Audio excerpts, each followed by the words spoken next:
Boy, what a game that was this afternoon. You know, that gives us a championship. I win $2 a pair of rubbers from a fella back home. How about me taking you out? It's all right with me. We can get rid of the interference. Hello, Johnny. Did you enjoy the Army and Navy game last week, Mildred? No, Army lost, and I bet on them because I fell for a cadet. And after all the years, I've been true to the Navy. Chilly weather you have in these hills. You should be here in midwinter. Why, it gets so cold we could use Frigidairs for toasters. Byron and Charlie keep me so on the run, I never mind the cold here. And I resent their selfishness in monopolizing your company. Don't be... As my brother Byron's roommate, you're just one of the family. I wonder why Byron wouldn't stay and have tea with us. Oh, you know his moods. He said he had a headache and was going back to the Dome. Oh, yes, I'll call him.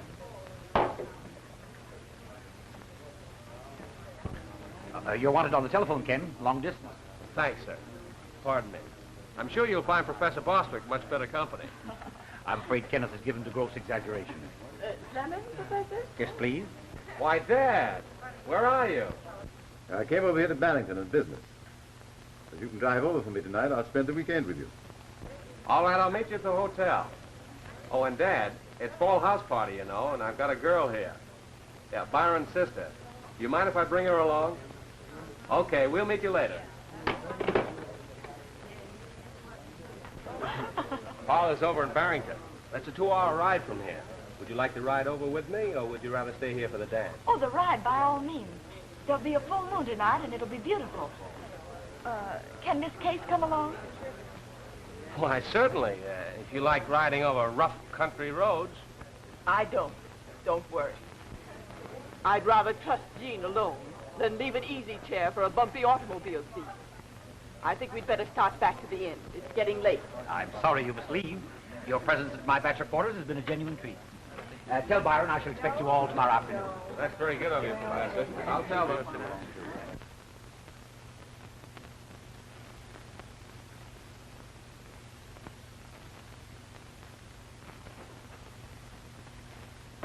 Hello, Vi.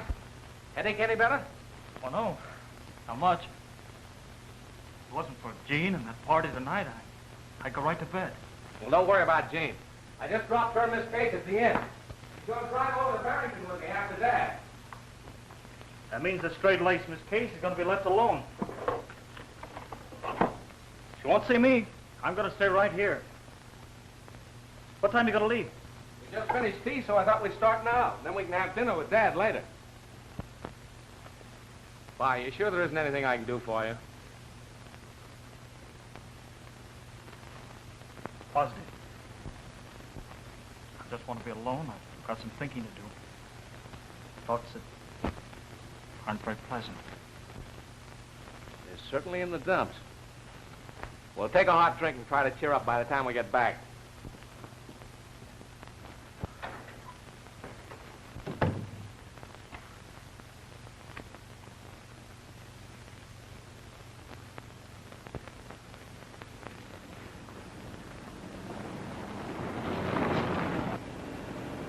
Where's the girl you said you were bringing? She didn't feel well the last minute, so I left her at the inn. Like a brother. What do you mean by that? Oh, moody and strange. You know, I never liked what little I've seen of him. What do you know of his father? Nothing much. He died when Byron and Jean were very young. I didn't know what his business was, but he left plenty of money. Money, my boy, has never bought breeding. You know, you've had Byron at your home several times. As far as I know, you've never been asked to visit him. Vi tells me his mother doesn't care much for company. They're all right. Every time this ride's over, I'm getting tired and uncomfortable. We'll soon be there. You'll stay up in the dormitory with us as usual. Yes, there's room. Of course there is. Number 29. You go right up and I'll take the car down to the garage. Vi'll probably be asleep, but the door's always unlocked.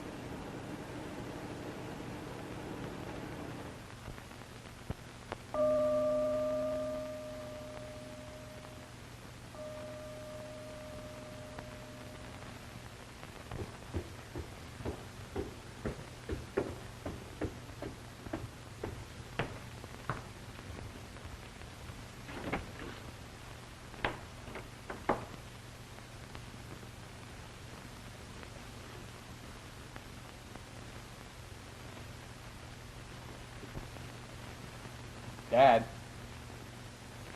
Dad? Bye. Byron.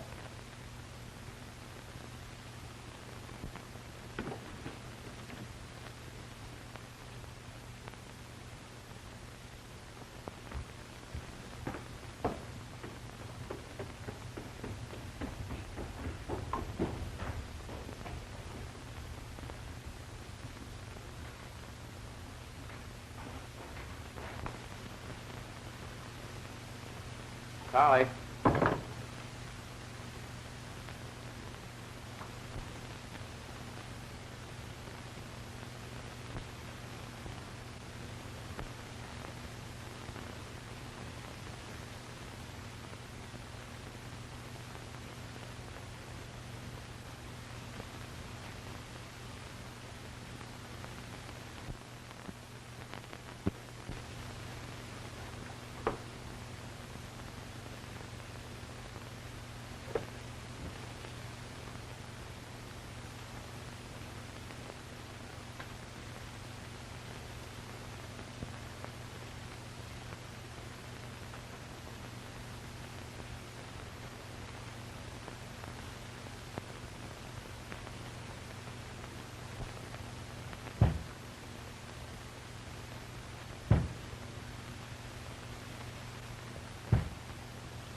Charlie.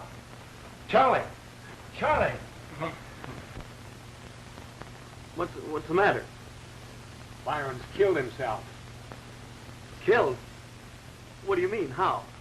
Look.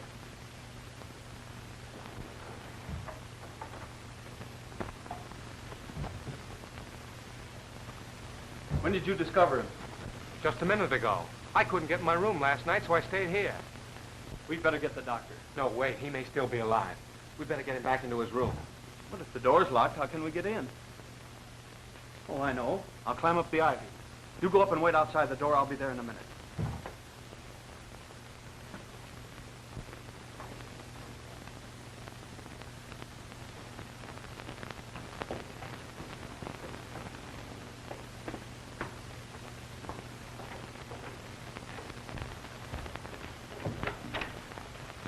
Is he?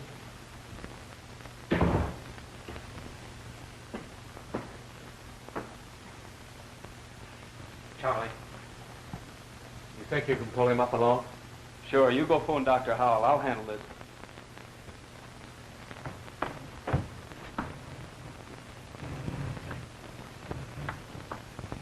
That's right, Doctor. 29 Stoneley Hall. And you'll be right over. Get me the inn, please. Is Mr. Joseph Harris registered there? Thanks. Dad, why on earth didn't you stay in my room? Well, never mind now and hurry right over. Something terrible has happened. Byron's committed suicide. All right. Professor Bostic, please.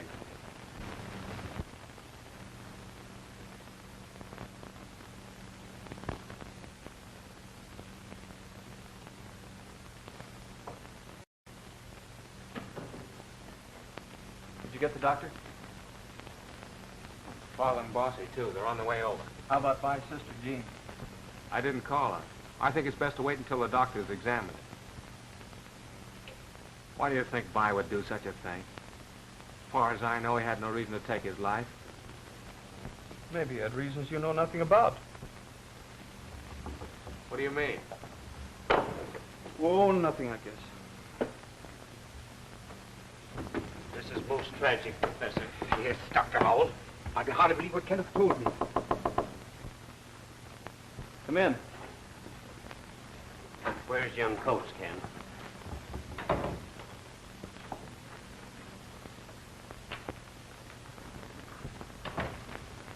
Tell me all about it if you can, Kenneth. I still can't believe that Byron would take his own life. I hurried as fast as I could. I'm glad you're here, Dad. You remember Father, don't you? Oh, glad to see you, Mr. Harris. I'm sure Kenneth appreciates your help at this moment. This is Charlie Penland, Dad. How do you do, sir? What made you change your mind and stay at the inn last night, Dad? Couldn't get in here because the door was locked. So after waiting some 20 minutes for you, I left for the hotel. When did you discover Byron? This morning. I couldn't get in here either last night, so I slept in Charlie's room. The thump of the body against the wall outside awakened me. Did you hear the same noise? No, sir. I didn't even hear Ken come in. I guess I'd been asleep for some time. You must sleep very soundly. And in your clothes, too? Well, to tell you the truth, sir, I had a few drinks at the dance last night, and I can't be too sure of what I may have heard after that. I was so tired I didn't even bother to undress. Well, in that case, your account of last night would naturally be worthless, but warranting investigation. As you doubtless know, Professor, criminology has always been my hobby, although I'm a corporation lawyer. So I've understood, Mr. Harris. I'm sure your knowledge will be invaluable.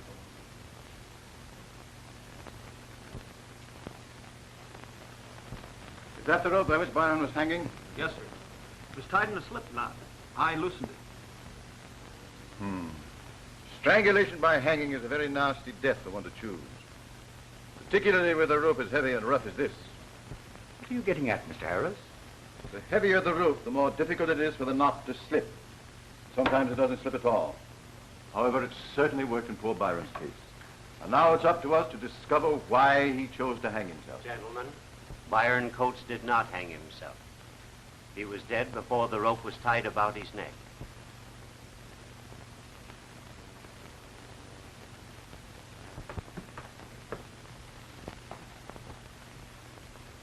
Well, Kenneth? Sorry to disturb you so early, Miss Case, but I've got to tell you something. Something you'll have to tell Jean. It's about her brother, Byron. He's dead. Dead? How awful! When did it happen? The doctor says about midnight. I found him early this morning, hanging from his dormitory window. Then it was suicide? Well, we thought so at first, but the doctor's examination proved he was dead before the rope was tied around his neck. There'll be an autopsy this afternoon, and we'll know more definitely. I'll wire Byron's mother, and you tell Jean. No, I'll handle everything for this end of the family. Mrs. Coates is a helpless person if ever there was one. I'll phone her and follow what instructions she may give. This is a terrible situation. You think it's murder, don't you? Well, let's not say that yet until we really know. Well, it's obvious the person can't die and then hang himself later. There's liable to be considerable excitement here today. So Professor Bostwick has offered to give us our meals at his house so we won't be annoyed by outsiders. You tell Jean and I'll call for you at lunchtime. That's kind of the professor. We'll expect you at 1. I'll go up now and wake Jean. She slept quite long enough, if she came in when she said she was going to. Why, I didn't know she went out last night. She told me she had a cold and was going right to bed. I don't know anything about that. She suddenly decided she was going to walk over and see her brother and be back within an hour. Now, let's get all the facts straight. After you drop me in front of your dormitory, put the car in the garage. That's right. Then you stop for a sandwich at the campus grill. Yes, and from there I came right here and couldn't get in. Come in. Ken, I just heard the news. Gee, I'm terribly sorry. Oh, excuse me, Mr. Harris. That's all right, Bill. I was just leaving. I think I'll go downstairs and have another little chat with Charlie Penland. Ken, I'll meet you later at Professor Bostwick's. Isn't there anything I can possibly do?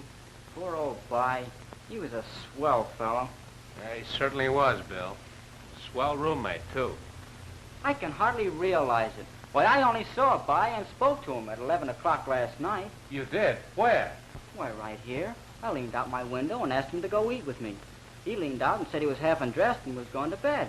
Well, I fooled around a while, and then I heard your door open and close. I thought, of course, it was you. So I went to the window and yelled the second time for you. By looked out and said you weren't in. So I asked him if he was walking in asleep. He said no, he had a visitor. And he laughed and said good night. Bill, that visitor might have been By's murderer. Gee, I never thought of that. Was By in pajamas the second time he came to the window? Yeah, and a gray bathrobe, too. And I saw the stripes on the collar of his pajamas. Stripes? Sure, why?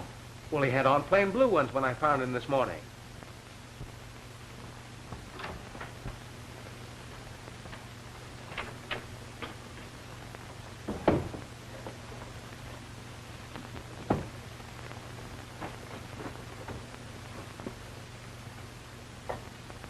No striped pajamas here. And now that you mention it, I distinctly remember By had been wearing a striped pair the past few nights. This is the robe I saw him wearing, Ken. Funny he should hang it up. Look. It's blood. He must have cut himself shaving. You don't cut the back of your neck when you shave, Bill.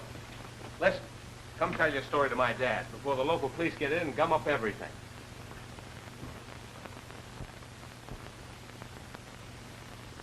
Well, I've seen the president of the college. He's waiting for the coroner's report and the sheriff's instructions. He says that the verdict agrees with what we think. He's going to conduct a meeting tonight and announce it to the entire student body. A very sensible procedure. If students got no news except from these papers, it would make a terrible mess of things. Oh, Dad, Bill Smart has just told me something which may be of great importance. Fine, Bill. What is it? Well, sir, I talked to Byron twice last night. Once at 11 and again a half hour later, at which time he had a visitor. I thought, of course, it was Ken. Yes. I'm in the lobby, Gene. You and Miss Case are to go to Professor Bostrick's with me. Fine. Hello, Charlie. Hello, Sam. Came over here looking for Ken. I'm going to see Ken in a few minutes over at Bossy's house. Why not come along? Oh, I can. I got choir rehearsal in 5 minutes. But you might tell Ken this. I heard someone go into their rooms last night around 11. So I peeked out my door to see who it was. Well, who was it? I would rather wait and tell that to Ken and the proper authorities. Listen, tell Ken to meet me right after choir rehearsal. All right, Sam. I'll see you later, Charlie. So long. Who was that boy you were speaking to just now? Sam Anderson, a classmate of ours. He has some important information concerning By's action last night. Huh. Seems to me everyone has a finger in this pie, except the police. You're wrong, Miss Case. I understand the sheriff and his men have been on the case all morning. And that's all I know, except that I met Sam Anderson at the inn a short time ago, and he wants to see you after choir rehearsal. Sam says he knows who By's visitor was last night. Wouldn't he tell you who it was? No. He said you or the police would get that information. And don't fail to see that boy, Ken. It's most important. Now, you've all heard Ken's and Bill's story of the mysterious visitor in Byron's room, of the missing pajamas, and of the blood-stained dressing room. We've also told our individual stories of where we were last evening at the supposed time of Byron's death. All but you, Miss Coots. You were supposed to have retired about 9 o'clock because of cold. Then will you kindly explain how it was I saw you enter the hotel as I was registering about 2 o'clock this morning? I'm sure you're wrong. I was in bed hours before that. I'll vouch for what Miss Coates has said. She's not in the habit of wandering about strange hotels at such an hour. And I'm very sorry to say one of us is lying. But I assure you it isn't I. Dr. Howell is calling you, sir. Oh, pardon me.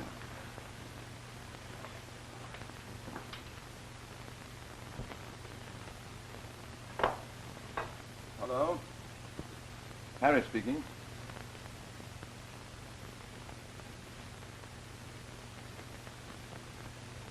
I understand. All right, goodbye.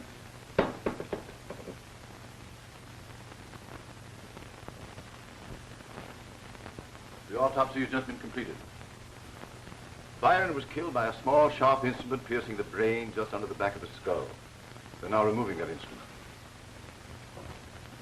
I think Jean and I will retire, if you have no objections.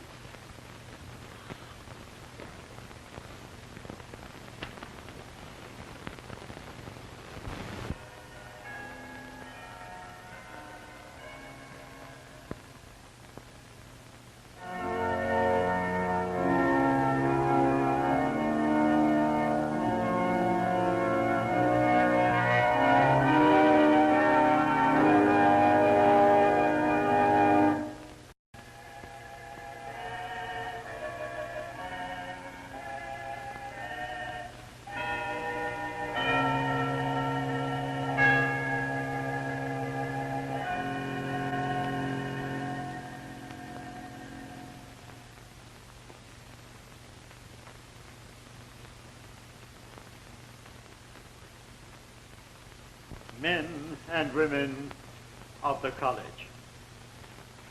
It is not the custom to use the auditorium for an announcement of the type and nature that I have now to make. But something has happened of such importance that tradition must be dropped. One of your classmates last night met his death in a dormitory. Of course, I cannot go into details at this moment, but this I can certainly say, that indisputable evidence points to the fact that the boy, Byron Coates, was murdered.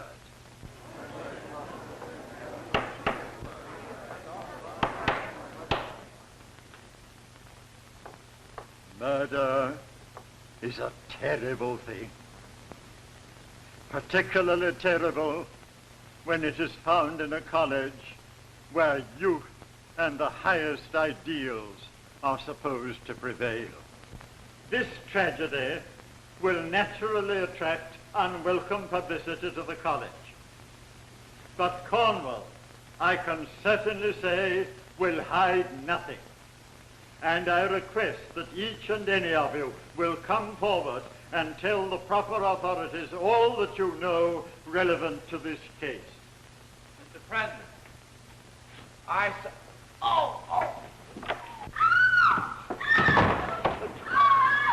Gentlemen, ladies, please. Order.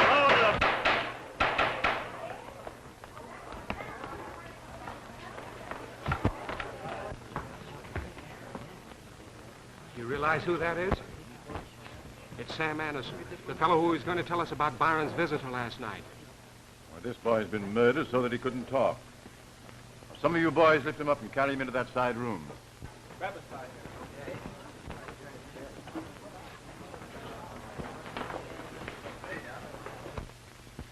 Poor Anderson was killed in exactly the same manner as Byron, naturally proving both crimes were committed by one person. Oh, Professor Bostwick, have you questioned the members of your choir as I requested? I've talked to the 6 boys who stood closest to Anderson. Their individual stories are valueless, each one knowing nothing but the sensation of seeing Anderson fall. No motives, no clues. No, it's just as I expected. As you both know, I went to the morgue with a body, and while there I met the sheriff. He's asked me to help him in these cases. I merely mentioned this so as you'll not misjudge my questioning you. You really think Anderson was killed because of what he might have disclosed? There can be no other motive. Oh, Ken, have you a flashlight in your car? Well, yes. Oh, Professor Bostwick, I think I'll accept the invitation you extended me a while ago to stay in your house. Meantime, I wonder if you could lend me the key to the auditorium. I presume as organist you have it? Why, yes, of course. Here it is. Only if you're going there tonight, I'm afraid you'll find the place rather eerie. Kenneth, I think, knows where the switches are. Thank you. We'll be back later.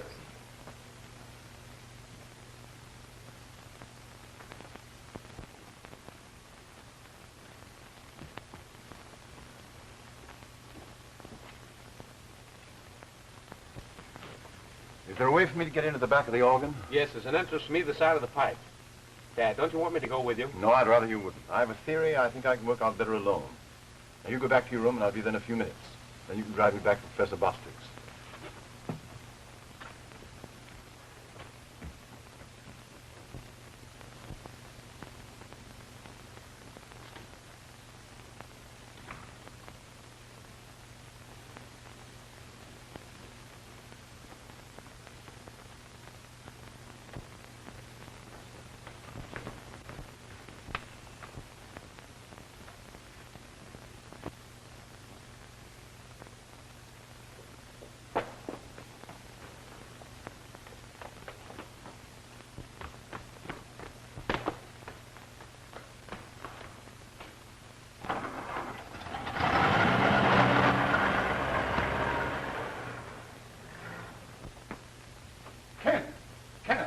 on, wake up. Get your car, quick. What's up?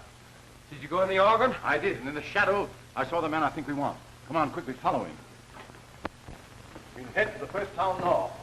We're chasing a Ford that has a long start on us. After we left the auditorium and I started to stare fire off, I immediately heard the slight sound of someone else moving above us.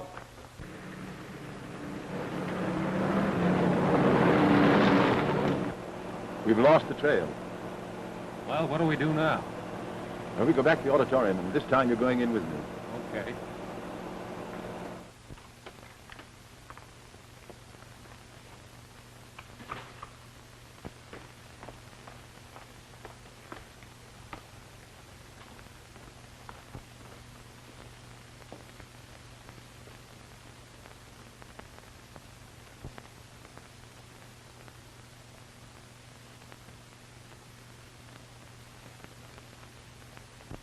Ken, we're in luck. You know what that is? Why, it's a needle. Say, maybe it's the murder instrument. Or the brother to it. Come on, let's go. Good evening, Doctor. Good evening, Mr. Harris. Glad you're here. The sheriff left a while ago for your son's room. And I suppose you have something to report or show me. I have. The autopsy of the second body has been completed. The result was identical to that of the first autopsy. Each man was instantly killed by a violent piercing of the brain at the base of the skull. In the brain of each body, we found one of these.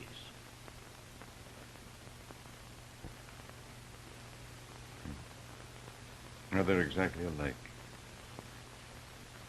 Now, tell me this, Doctor. Could I, with the force of my bare hands, skillfully aim and plunge one of these needles into a skull with fatal results? I doubt it. It might be possible, but not probable. Well, then your theory is... I'm not theorizing. This needle was so deeply embedded in the brain, the very force of its entry proves that it was shot in. What sort of an instrument would fire such a thing? I haven't the remotest idea. Tomorrow morning at 10. You will be there? Certainly. Good night, Doctor. Good night.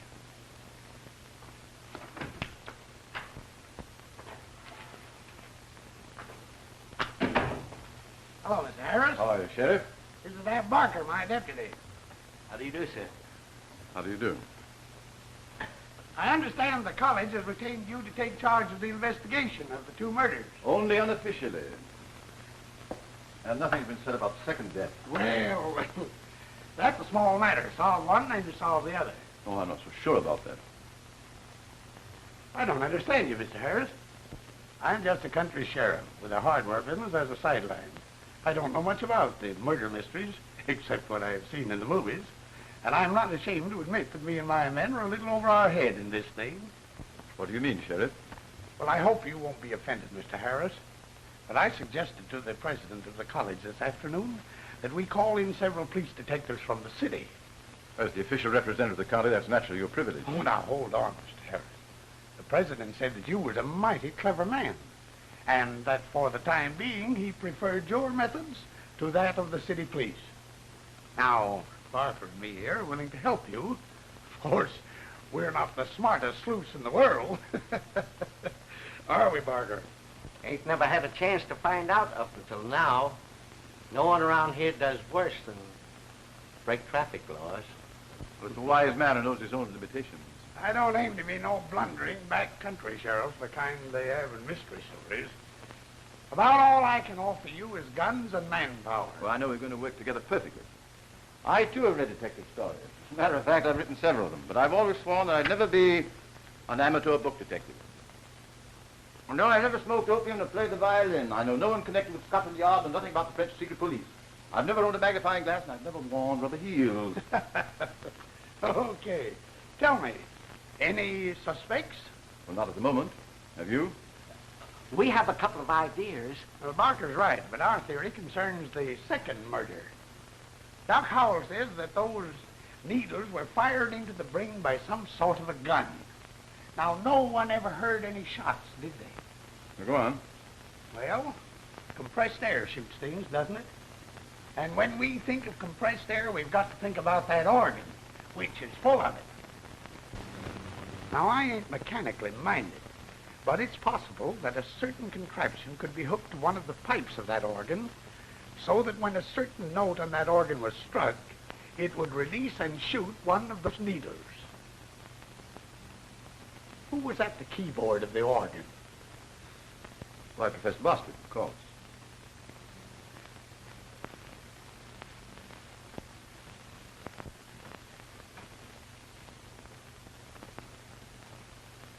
Mr. Boston, do you mind sitting in the exact position you were in just before Anderson was killed? Certainly not.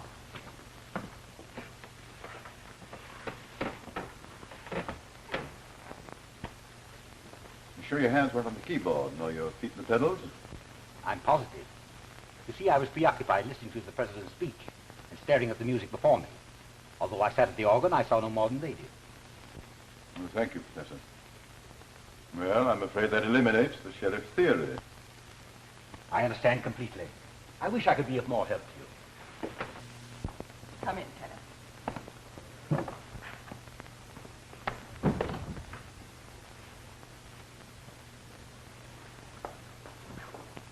I'm sorry I haven't had a chance to talk with you alone, Jean, since Byron was... Don't, Ken.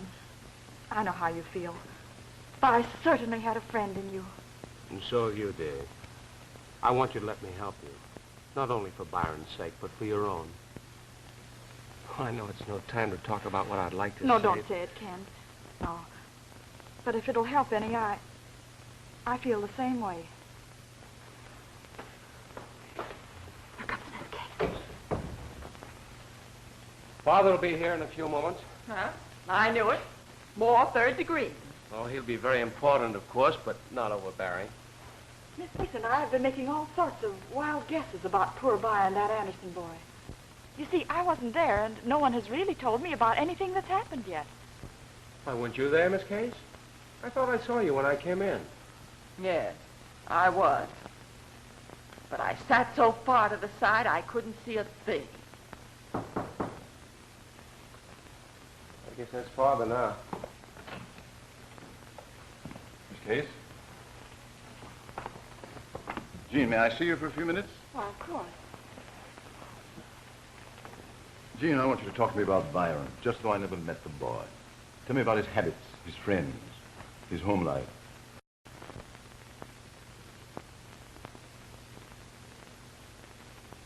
Our home life has always been very pleasant, due mostly, of course, to the adoration we had for our mother.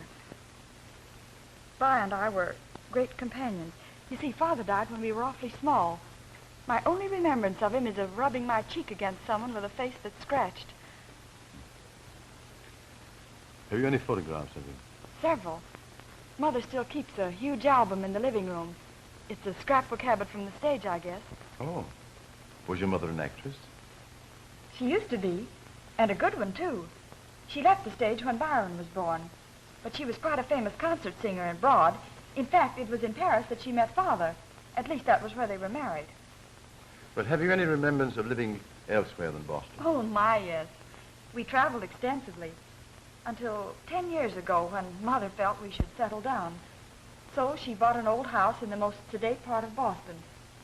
It's a nice house, but a lonely one. Lonely? Why? Well, Mother isn't Boston, if you know what I mean. Well, can you tell me the financial condition of your family? Oh, there's plenty of money. But as I understand it, the greater part of it is held in trust for Byron and Jean. Particularly for Byron. What a secret. I never knew that. Well, that means, of course, that Byron would have inherited a considerable estate on coming of age. How old was he? Why, today was his birthday. He would have been 21. You're right, Miss Case. I forgot all about it. Wait a minute. We're getting someplace now. Byron's murder was planned and timed perfectly. Just a few hours before he received word of his inheritance. Somebody wanted that money for... Mr. Harris, are you insinuating that Jean... I'm only insinuating that the murder was committed for the reason that most crimes are, for money. Coming of age, Byron probably received word of his inheritance. Now, Ken, you ought to know something about his mail. Did he ever mention receiving such a letter? No. Although he did receive mail the day before he died. Then we'd have to go through his mail and find out for ourselves. Just a moment. I am probably betraying a confidence, but if it would clear up this point, here is a wire which I received from Byron's mother a few hours ago. You may read it and do as you wish. I don't want to be involved any more than I am.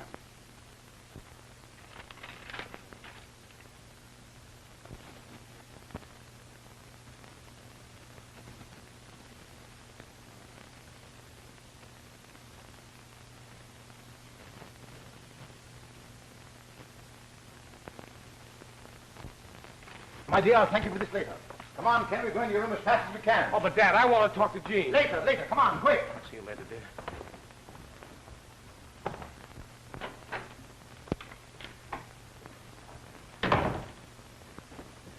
Where'd Byron keep his mail? On that desk.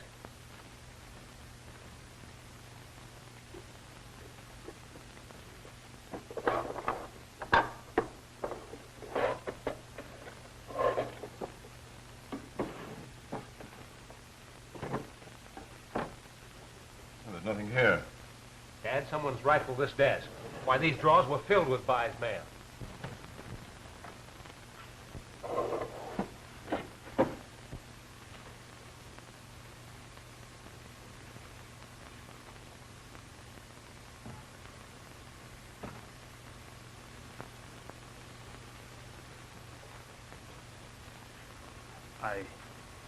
I had to speak to you, Ken.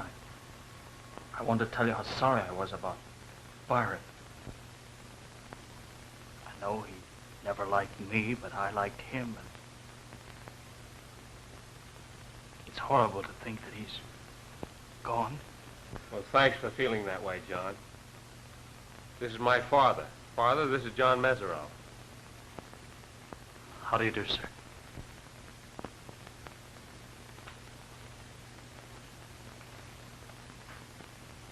Pardon my staring at you like this, but your resemblance to Byron Coates is positively startling. Yes, I know that, sir. It's a weird feeling being the living image of a dead man. You, of course, are not related to him. Oh, no, sir. I belong to a French family living some few miles from here.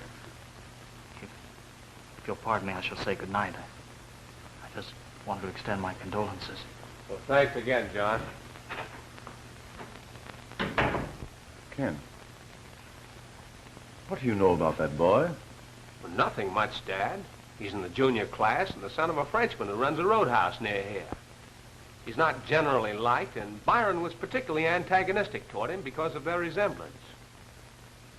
By used to say he rather enjoyed his own face and didn't care to see it spread around. Ken, jealousy is often the motive for crime. You surely don't believe that Mesereau would kill By because of their resemblance, do you? Why, they had nothing in common but appearance. That's the point, my boy. Somehow I feel that this resemblance has a deeper bearing in the case than we know. However, I shall investigate him in the morning after the inquest. In the meantime, there's something I want you to do. What? Byron's body's going to Boston in the morning, and you're going with it. Oh, Dad, I don't want to do that. You do as I tell you. The sheriff and I are perfectly capable of taking care of things here, and I need someone to interview Byron's most interesting mother. But Jean and Miss Kay should do that, not me. You're wrong, my boy. I'm keeping them here for a purpose. If things are as they should be, Byron's mother will consider that her last letter possibly drove him to suicide. And I want you to make her keep that thought until we find out what she wrote him.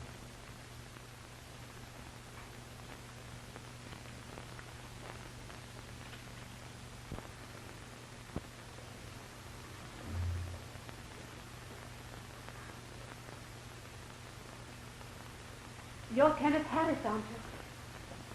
Yes. And you're Mrs. Coates. Byron described you so often, I feel that I know you.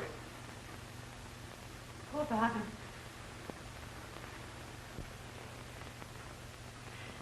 Please tell me, where is he? At Waterman's funeral rooms downtown. I shan't see him. I couldn't stand that. I'm going to try not to be sentimental. But I know you share my grief. And I want you to tell me all about it. You see, they wouldn't let me see the papers. And I know nothing except what Miss Case told me over the telephone. I found Byron hanging outside the window by the rope that's used as a fire escape. Oh, how terrible. Did Jean see him? No, we thought it best not to.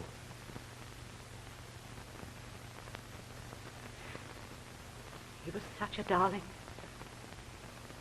Now that he's gone, I can only remember him as a child.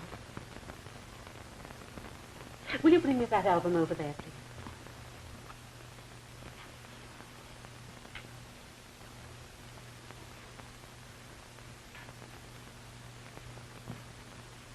Thank you. I want you to know Byron as I shall always picture him.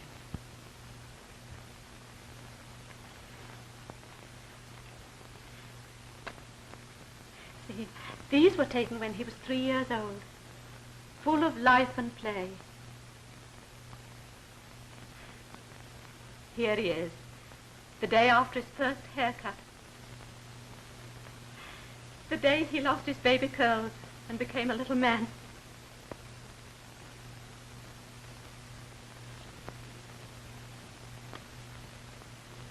There he is, a young man entering college.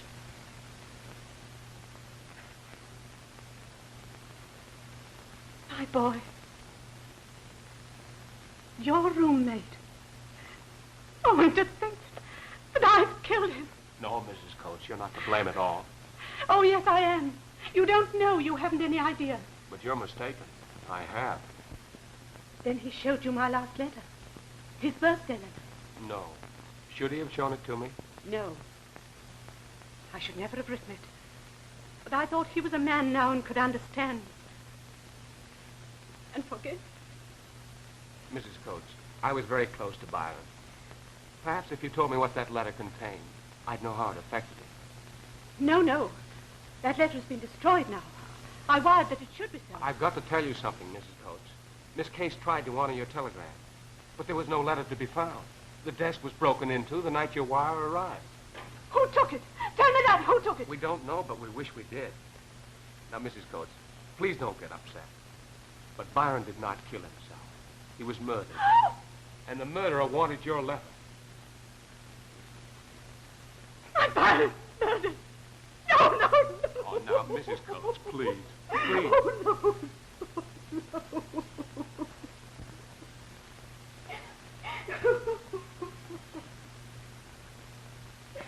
Mrs. Coates must not be disturbed further. I'll call a cab for you.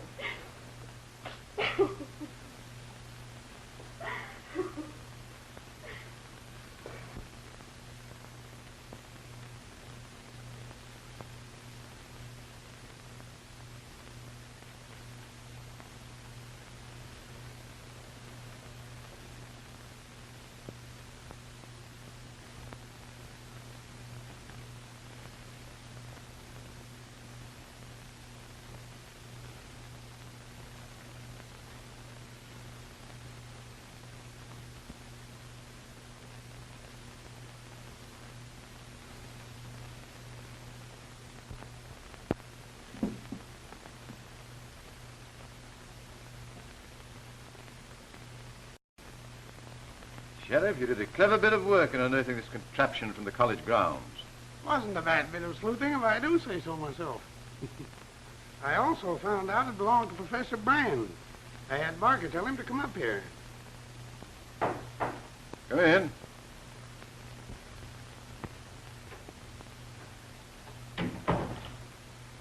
Gentlemen. Professor Brand, can you identify this peculiar weapon? Why, this is a new invention, used in the killing of cattle. A Western packing house sent it to me for exhibition purposes in my economics class. All very interesting, Professor. But explain how I found this thing buried in the campus near the auditorium. That I can't answer, sir. I've been in New York over this past weekend and returned today only because of these tragic deaths. Now, don't worry, Professor. Our question is only to determine who used that gun in your absence. Of course, you read in the papers that these boys were murdered through the penetration of steel needles in their skulls. Yes, I did. That's the cause of my present anxiety. You see, this gun is a most uncommon instrument. And to my knowledge, the only one within miles of here that could have shot those needles. Did you ever shoot that gun yourself? Yes. Into the woodwork of my classroom for demonstration purposes. You see, the packing house included 3 needles as ammunition for the gun. 2 of the needles were found in the bodies. Is this the 3rd? Why, yes, I believe it is. I'm positive. Say, where did you get that needle? You've been holding out on the law. Never mind. I'll explain that later. Now, Professor, there's only one more question. Can you explain how that gun was taken from your possession?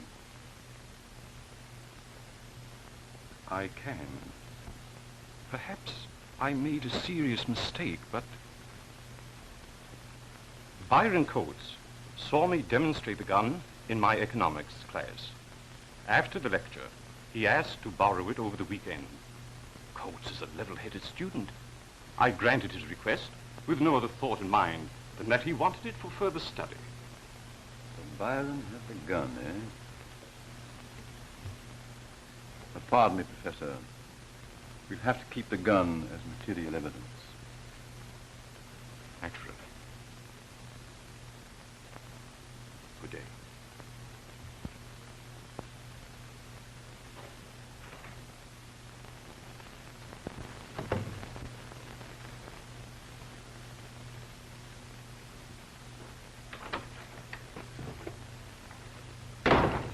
Hello, Dad. Sheriff.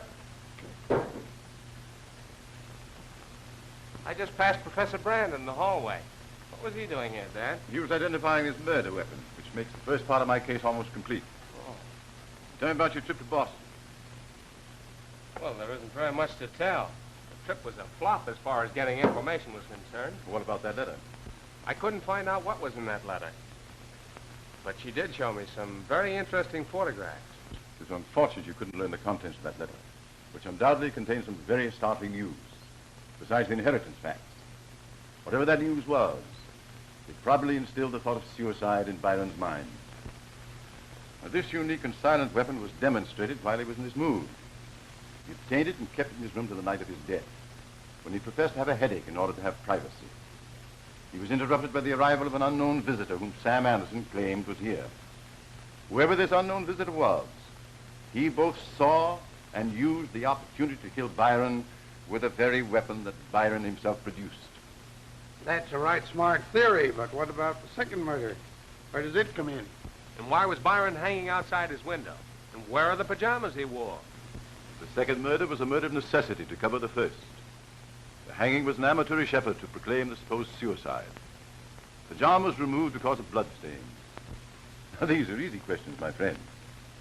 The difficult one is, who was the murderer? Well, I'm going to clean up before we go over to Bossy's, Dad. Professor Boswick was called away to Holyoke for an organ recital. He won't be back until tomorrow for the inquest. Well, we'll go over there anyway.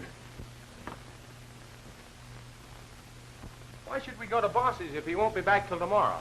Why, Ken, isn't that the dressing robe that Byron had on when he died?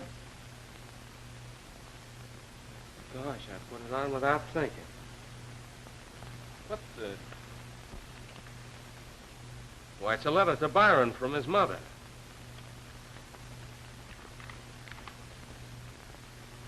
It's the one we're looking for. I'm the law here. Give me that letter. But I represent the university. Now, wait a minute. Remember, Miss Coates wanted this letter destroyed, unread. I'll prevent that. I demand it as evidence. You should have it in due time. I understand your feelings, Ken. We'll take the letter to Jean. She shall read it for us. Your mother's letter to Byron has just been found. We've decided you should be the first to read it because of its evident personal contents. You, of course, realize that I was instructed to destroy that letter, do you not? There's nothing to stop me from still doing so. Your obligation to justice will stop you. I suppose you take this in the living room and read it, and we wait for you here. Well, I think it's merely a family skeleton. If so, I ask the right to tear it up. But if it has any positive bearing on By's death, I'll give it back to you, and you may read it to everyone here. This is a funny murder case. You and me are the law, but we don't get no evidence or clues until everybody else is through with them. Yeah, and I don't like it. You'll have to assume the responsibility for this. Of course. Gene. I don't want to know what's in that letter under any circumstances. So I'm going to take a walk on the campus until the whole thing's over.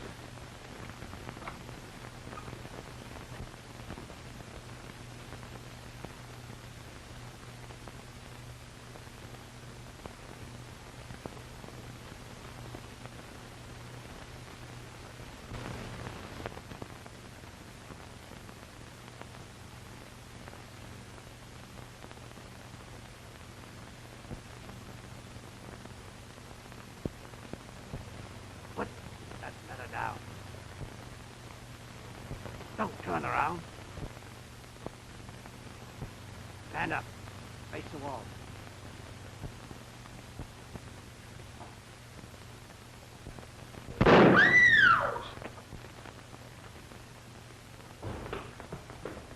Gene! Gene! Get water quickly! Yes. Gene! Is she all right? Oh, I must have fainted.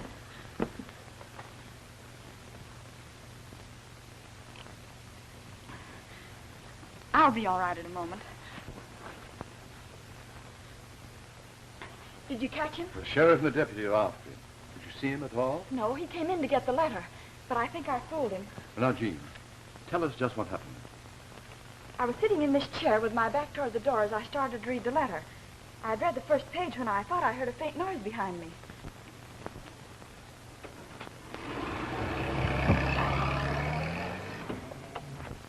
We'll take no more chances. You read it aloud, Ken, and at once.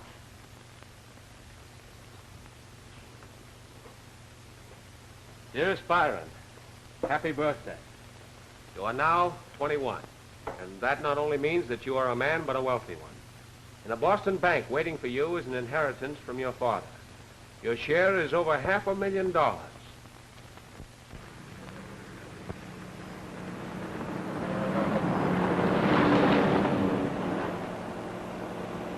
I guess we should have stayed with the sheriff's car on the main road.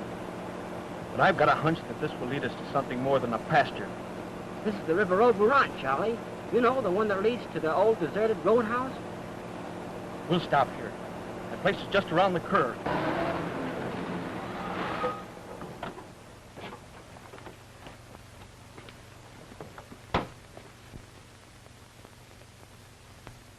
Look, there's a light in there. Nobody's lived in that place for over 100 years. Bill, that must be the fellow. I'll stay here. You go back and get the sheriff and the rest of them. If anybody tries to leave that house, they'll find it unhealthy. I'll make it as quick as I can. Okay.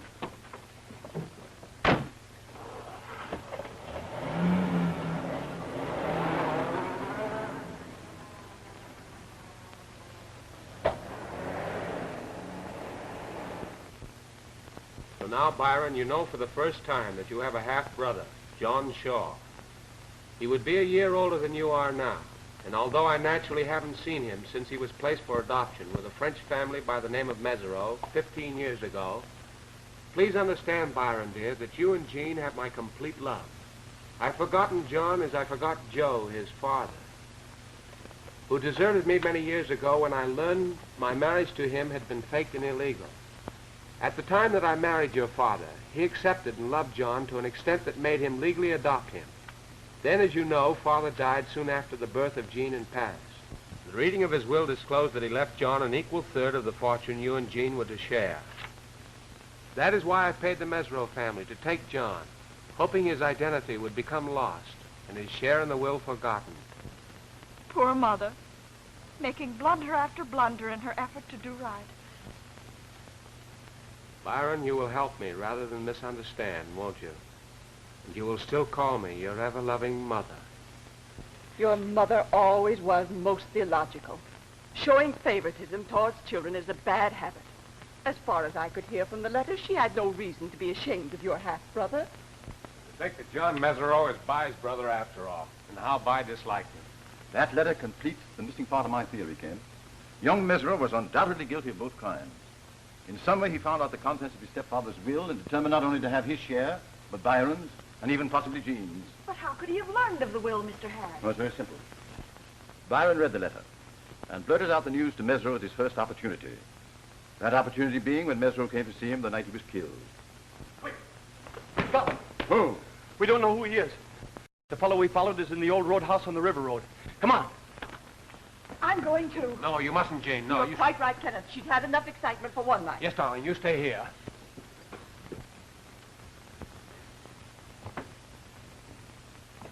We lost him. We found him, Sheriff. Where? He's in the old deserted house on the river road. Go!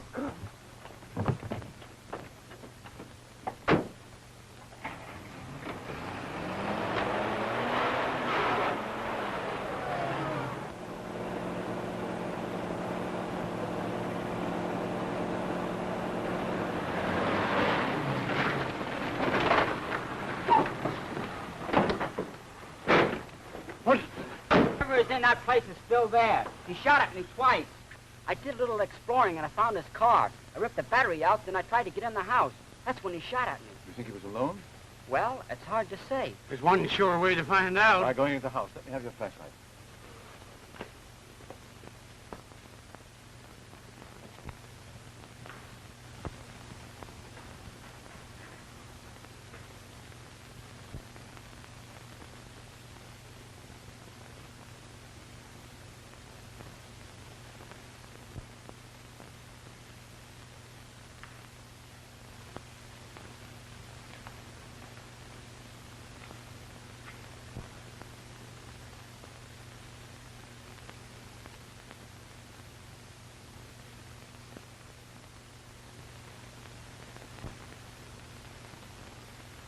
Going up them stairs, Sheriff? Not yet. Try something else first.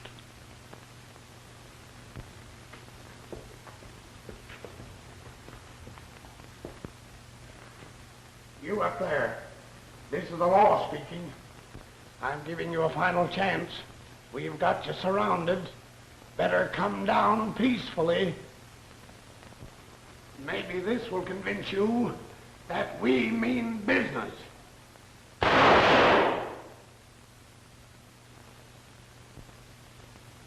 I guess we'll have to chance those stairs. Barker and I will lead. Wait. I'll call him by name. John Mesro. John Shaw.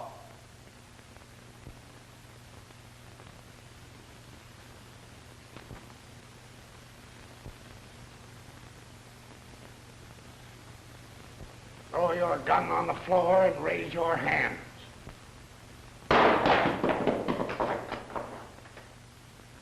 What do you want me for? The murder of Byron Coates.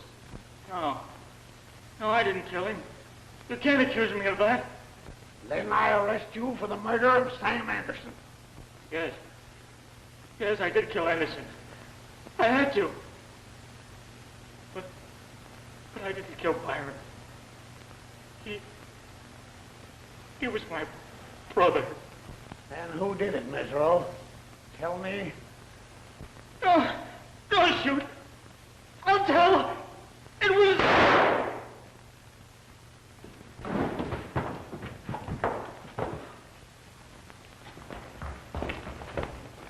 Which one of you fools killed this boy? I have no gun.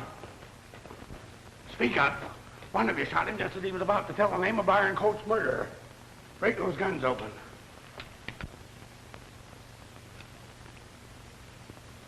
There was only 2 shots fired from all these guns, not counting the one which killed Mesro. The guns don't show nothing, but this is the 3rd killing that's happened in 3 days. And this one was done for the same reason that the second one was, to keep somebody's mouth shut.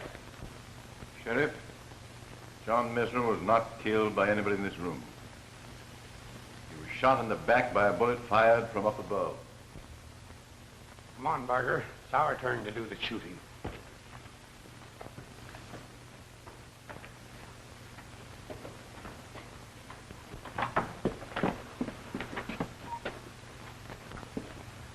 You go that way, Barker.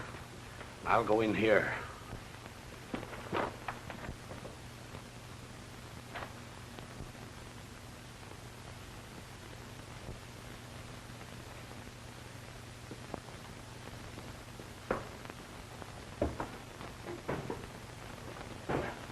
Well, now that I've gotten Jean off to bed, what is it you want to talk to me about? About Father. Miss Case, when I was in Boston, I discovered Father's picture in Mrs. Coates' album. It was an old one, taken in Paris, and signed Joe. Well, I remember she said in a letter to Byron that Joe was the name of the man who tricked her into marriage and then deserted her. Heavens, boy, you can't think that Well, your what else father... can I think? Why would his picture be in her album? There's one way to prove your fear. We must get Mrs. Coates up here to face him at once. That's just what I'm going to do. I'm going to start for Boston right now, and if it's humanly possible, bring Mrs. Coates back here tomorrow. You're a brave boy, Kenneth, and good luck. Or rather, bad luck to our suspicions. Thanks.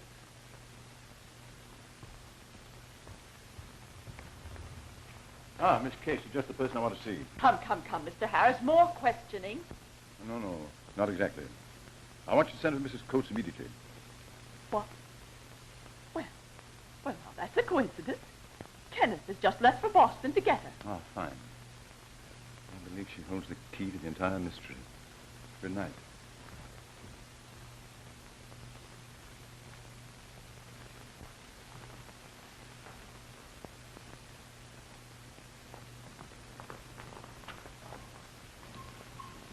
Mother!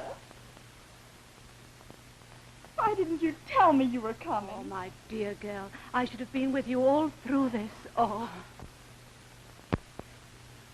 Your father was in the dining room when we had breakfast. He should be here any minute. Here he comes now. Well, young man, it's about time you showed up. Dad, I want you to meet Byron's mother, Mrs. Coates. How do you do? Mrs. Coates? Oh, why'd you stare so? Oh, I'm sure we've met before. I don't think so. Though we should have, with Byron and Kenneth rooming together for so long. You seem to fit in the past. I have it. It was in Paris. Great heavens, Lucille Florent, the concert singer. The Toast of Paris. Don't you remember me? I was a student, and a mutual friend brought me to your dressing room. We had supper that evening, and the next day we went riding. And you lost a heel getting out of the carriage. Joe Harris? Yes? Why, of course. Now I remember. You know I still have a picture of you somewhere at home. No. What a coincidence meeting like this. We must have a long talk later on. Will you come upstairs with me, dear? Of course, Miss Case and I will help you, Mother. We'll see you at Professor Bostwick's.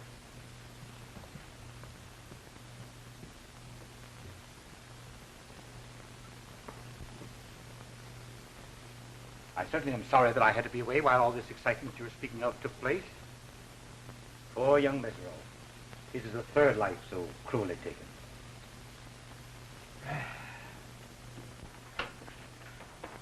Good afternoon. Are the others here? Oh, yes, and Professor Bostwick is back from Holyoke, too. Thank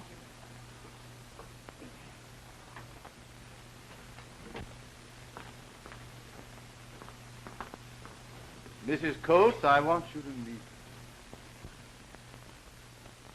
Joe. Lucille. Just a minute, Mr. Shaw. What do you mean, Shaw? That's Professor Bostwick.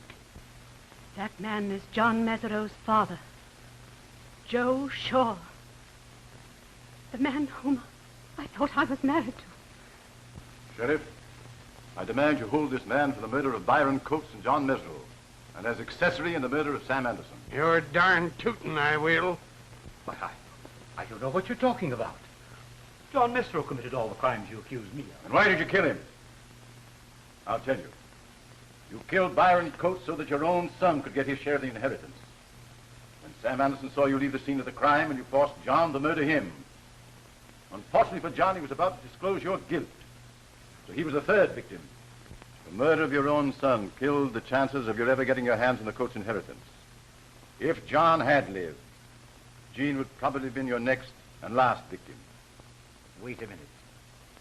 You're a very clever man, Mr. Harris. But if Lucille hadn't recognized me, your case against me wouldn't be worth a copper. Oh, on the contrary, my dear Professor. It'd be worth all the copper in the electric chair. You see, I interviewed the Mesereaus yesterday and discovered your identity as John's father for myself. Hello, Jean. I don't know how I'm ever going to thank you for all you've done, Mr. Harris. Well, it's Ken who deserves most of your thanks. I did what I could through my interest in criminology and for the reputation of the college. And now it's all over, there's something I want to ask you. There's still a mystery to me. Yes? Where were you the night Byron was killed? You told Ken you were going to bed. I saw you enter this lobby at 2 o'clock in the morning. I'm sorry I lied about that. You see, I did it to save someone's feelings. Who do you mean? Charlie Penman. I broke a secret engagement to him because, well, I liked someone else. As no one but ourselves were involved, I lied to Ken so that I could meet Charlie and tell him how I felt. Well, my dear, love affairs and murder mysteries are not strangers by any means. And who's the lucky man?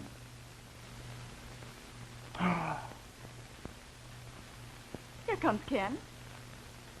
Please don't mention what I've told you. Oh, no, I shan't. He's detective enough to find out for himself what he should know. Hello, Dad, Jean. Well, things are very quiet on the campus. There hasn't been a crime all day. Now, Jean is guilty of a very common crime. I'm going to let you solve it. Jean, before I find out what you're guilty of, let me make a confession. Now, wait, Ken. Let's not get all confused. Tell me what you wanted to say the other day. The other day? Oh, yeah, I remember.